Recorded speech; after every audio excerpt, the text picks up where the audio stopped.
प्रत्येकाच्याच घरी लहान मुले असतात. मुले जेव्हा शांत असतात, सगळं ऐकतात, तेव्हा आपल्याला खूप छान वाटतं. पण तीच मुले खूप जास्त प्रमाणाच्या बाहेर चिडचिड करायला लागली, खूप रडू लागली, काही केल्या ऐकत नाही. पोट भरून त्यांना जेवून घालावं, त्यांना फिरायला न्यावं, काही करावं तरी ते रडायचं थांबत नाही. थोडी मोठी असेल मुलं तर तीच मुलं खूप चिडचिड करतात. झोपायच्या नावाने चिडचिड, उठवायला गेलो की चिडचिड, खाण्याच्या बाबतीत चिडचिड, काही बोललं की उलट उत्तर द्यायची आणि चिडचिड करायचा, अभ्यास करायचा नाही, अभ्यासात त्यांचं लक्षही लागत नाही. असं का होतं? त्याच्यामागे एक ही सर्व लक्षणं आहे नजरबाधेची. मुलांना जर नजर लागलेली असेल तर मुले खूप चिडचिड करतात. मग त्यासाठी काय करायचं? त्यासाठी आपल्याला थोडंसं कणिक घ्यायचं आणि त्या कणिकापासून एक चौमुखी दिवा करायचा. व्हिडिओमध्ये तुम्हाला हा चौमुखी दिवा दिसतोय त्या प्रकारे दिवा करायचा. त्याला असं चारी बाजूनी वाती लावायच्या आणि त्याच्यात तूप किंवा मोहरीचं तेलच योग्य ठरेल.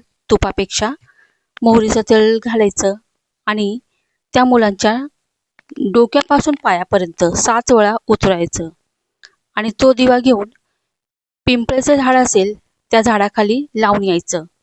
हा तुम्हाला शनिवारी करायचा आहे हा उपाय किंवा मंगळवारी करायचा आहे.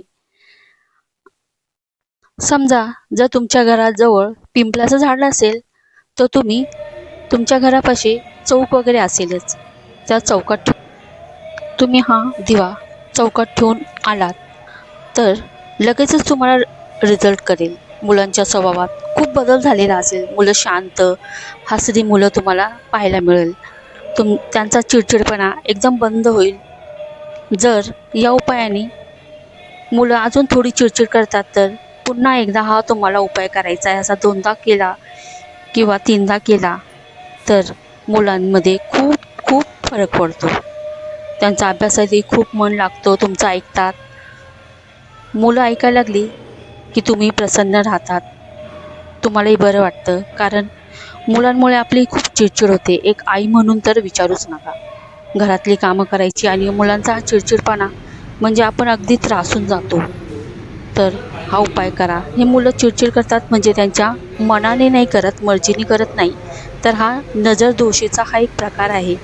या नजरदोषीचा प्रकार हा उपाय जोपर्यंत तुम्ही करत नाही, त्यांची नजर निघत नाही, ते मुलं तुम्हाला अशीच सतवणार, चिडचिड करणार, तुम्हीही वैतागून जातात त्या मुलांना. तर हा उपाय तुम्ही जरूर करून पहा.